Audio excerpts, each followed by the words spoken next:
The land of Swanfleet is quiet now, but it was not always so. Beneath its marshes, broken roads, and moss-covered stones lie the remnants of the kingdom of Arnor, once the greatest realm of men in the north. Here, history is not marked by standing towers, but by what has fallen and been forgotten. Most prominent among these remnants is Tharbad, the ancient river city that once stood astride the Grey Flood, guarding the great crossing between Eriador and Enedwyth. In the days of Arnor's strength, Tharbad was a place of trade and movement, where stone causeways, bridges, and watchful walls controlled passage along the Old South Road. Merchants, messengers, and soldiers all passed through its gates, tying the north to the lands beyond. In The Lord of the Rings Online, Tharbad appears as a vast ruin, its bridges collapsed, its streets flooded, and its walls broken by time and neglect. This depiction closely follows Tolkien's own account.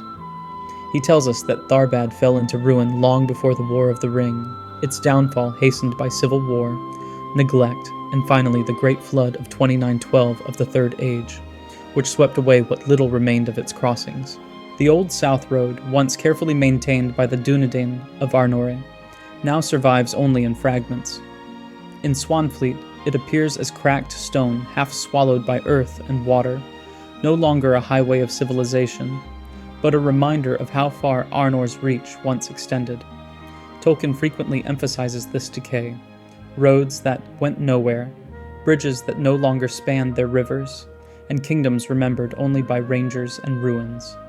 LOTRO builds upon this foundation by populating these forgotten spaces with danger, brigands, wild creatures, and servants of darker powers who now occupy what men once defended. This is not a contradiction of Tolkien's vision, but a natural extension of it. Tolkien describes Eriador as largely empty by the late Third Age, a land where ancient works endure without those who made them. Swanfleet, then, becomes a borderland of memory. Tharbad and the Old South Road are not merely ruins, they are symbols of Arnor's slow unmaking. They remind us that Middle-earth does not forget its past, but neither does it preserve it. Stone crumbles, roads vanish, and even the greatest kingdoms may pass quietly into marsh and shadow.